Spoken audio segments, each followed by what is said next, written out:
Hello, আসসালামু আলাইকুম। শখের খামার ফরিদপুর ইউটিউব চ্যানেল থেকে ছোট্ট একটা শর্ট ভিডিও নিয়ে চলে আসলাম। তো আজকে আমার সোনালি সুপার হাইব্রিড মুরগির বাচ্চার বয়স 16 দিন। তো 16 দিনে বাচ্চাগুলো কেমন আছে সেটাই আপনাদের সাথে শেয়ার করব। তো বাচ্চাগুলো আমার মোটামুটি ভালো আছে এবং সুস্থ আছে সবগুলাই।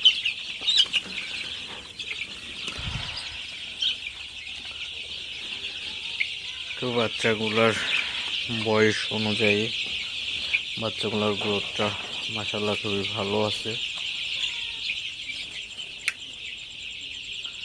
পাশে লাইট অফ করে দিলাম।